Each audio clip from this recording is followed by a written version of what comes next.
Hello everyone and welcome back to my channel. As many of you may know, last year in September, a new CMF line was released, also known as Dungeons & Dragons CMF series. This series was a gift for the LEGO Castle fans. It brought many exclusive pieces, molds that could easily be used to new LEGO custom. In honor of the first anniversary of the D&D series, I present to you a selection of new LEGO custom minifigures.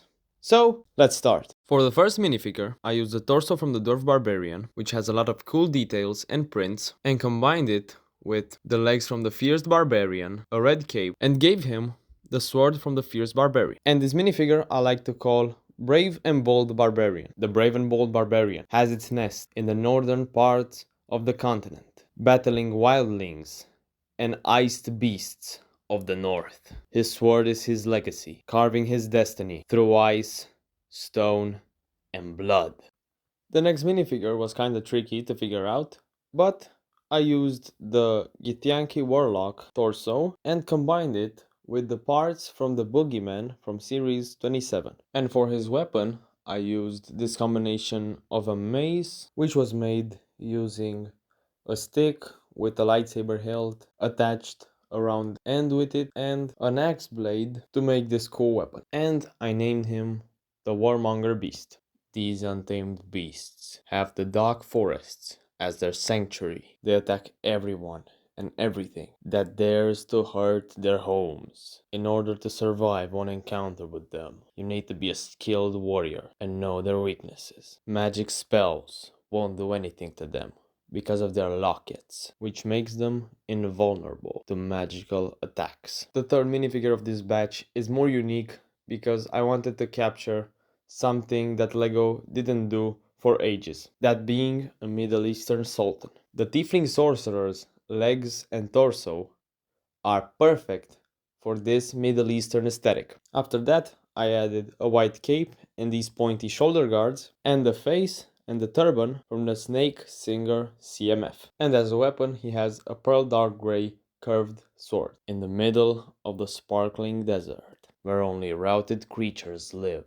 There is a mighty palace ruled by the Sultan, the King of Kings. This palace controls the trade routes, and every transaction is overwatched by the Sultan himself. He is a popular figurehead and strong ruler, ruling over the desert with an iron fist. The next minifigure isn't as special as it looks, but trust me, it will get better. Here we have a flag bearer. I used the torso from a crown knight, the legs from the dragonborn paladin, shoulder guards, and a kettle helm, and gave him a dragonborn paladin shield. Now for the build, I used this knout brick for multiple connections, slided a 3-stud bar into it, and used some golden accents to make it more detailed. I connected this to a lightsaber hilt connected to a staff, added the dragonborn paladin head as an emblem, and in the end adding these golden flags and horns to finalize this build. And for me, it looks amazing. The flag bearer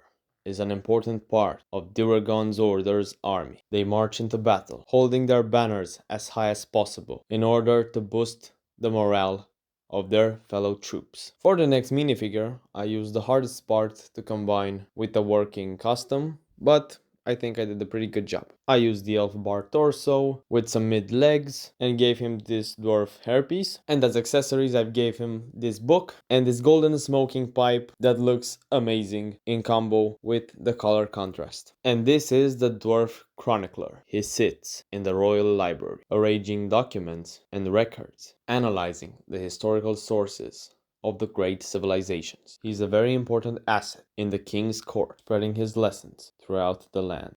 Up next is a relatively simple minifigure because it's just the tiefling sorcerer, and I switched the parts with a green dragon knight, making the tiefling sorcerer a part of this faction. So there he is, my version of the tiefling sorcerer. I felt like it was necessary to include the tiefling minifigure parts into this video because they look so beautiful and they can be part of every faction because they integrate very well. For accessories, I gave him a book and a lightning spell because it looks very good. The tiefling sorcerer is a powerful being that contributes well in battle for the Green Dragon King, and his knowledge of spellcraft is as powerful as a regiment of cavalry. And to keep it in the dark green theme, the next minifigure is made from this torso with scale armor and dark green accents, with these dual molded legs, the face from the fierce barbarian, and the dark green hood with the antlers from the halfling druid, and completed it with a Dane axe. And this is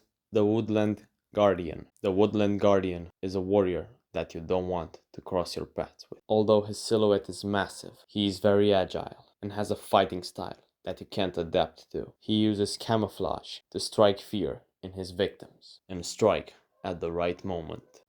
For the next minifigure, I use the torso from Thorin from the Hobbit series and the blue legs from the Viking village. And I add to them the wings and the head from the Arakakra ranger. And as a weapon, he wields a pike. This is a relatively simple minifigure, but I like the design of the Nordic and the Viking aesthetic to it, making the Arakakras not just as noble knights or rangers, but also as Viking warriors. The Arakakra Northern warriors are used to fight the Harpies from the north. They are the shock troopers of the Viking army, coming from above and killing people with an instant hail of an eagle and a strike of a berserker. They are feared, they are powerful, and they represent the might of the Nords. With the Mind Flayer pieces, which in my opinion are one of the hardest match to find for a custom minifigure, I made this Serpent mage warrior. I gave him the armor from the Vermilion from Ninjago and added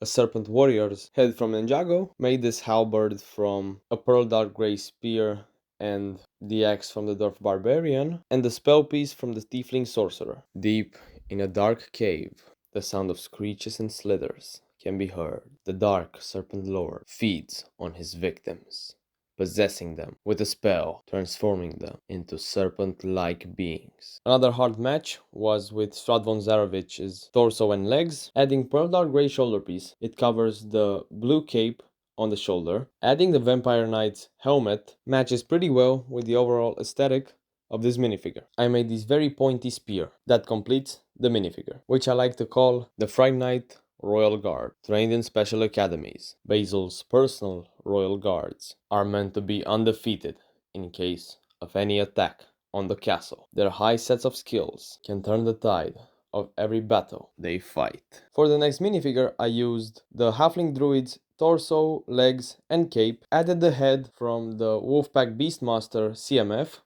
and gave him this Hobbit hairpiece. I built this stuff with a green neon crystal and gave him a mushroom. And this minifigure was very simple to make, but very unique because it is a herbalist venturing with the forest man. The herbalist knows everything you need to know about the plants and the mushrooms, which are able to increase the capabilities of fighting. He is a strong spirit, healing the ones in need. Many say he can communicate to plants. Others say that the plants gave him immortality. Moving forward to our next minifigure, I used the torso from the Dragonborn Paladin, added the legs from the Vampire Knight, which gives us a nice contrast of color, added the elf head and the elf hairpiece from the D&D series, and towards the end, I gave him those blue fire pieces from the 2022 Batmobile. This is supposed to be a water mage because those fire pieces look like splashes of water. Near the ocean, there is a cliff, and on that cliff is a tower. In that tower, the elf water mage lives. He's a very powerful and wise being in this land. During war times, he protects the weak and fights evil. In the D&D series, Tasha the Witch Queen's torso and legs were very unique parts. They were very detailed and had very cool prints and worked on a lot of minifigures like crossbowmen, archers, and many more. But I added a head and the Ninjago mask in the color scheme of Tasha the Witch Queen, and as a weapon I gave him the crescent dagger from the Githyanki Warlock, and I made it an assassin. The minifigure may look simple, but it holds up really well as one of my favorite figures, and I wanted to give a Middle Eastern vibe to it because the first order of assassins was made in the Middle East in the 9th century. In the blue nights of the desert, a shallow figure warps the shadow into his own favor, ready to take his target by surprise, drawing his dagger and with a sudden strike the victim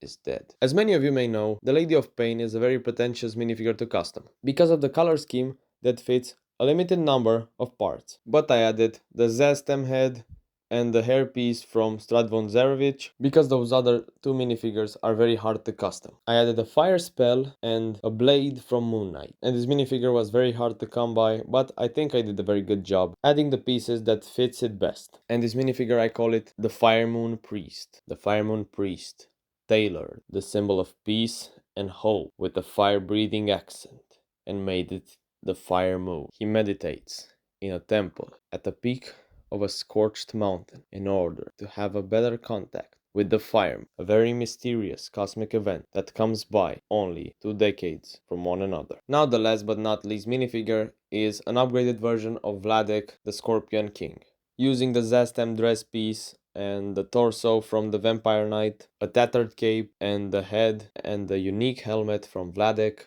from Knight's Kingdoms 2. I made an epic version of a beloved character from the old days of Lego Castle. And as a weapon, I gave him a spear with 2 axe heads attached to it and made it longer with a hilt and a dart. And this weapon, I like to call it the Scorpion Tail. With this minifigure, I wanted to pay homage to the earlier generations of Lego Castle, but adding the new tweaks of design to it. A legend screams throughout the land of an old king who died many years ago valiantly in battle. His spirit clings to his legend. Vladek, the Scorpion King, is back, boiling with vengeance, wanting to bring the wrath on the kingdoms he once ruled. He is ready to risk it all and destroy everything in his path. I hope you guys enjoyed this video. Please leave a like, subscribe, and share this video in order to help this channel grow. And last but not least, leave a comment with your favorite minifigure from this video. Thank you all for watching, and take care of yourselves. And until next time, I wish you all a good morning, a good day, and a good night. See you soon, guys.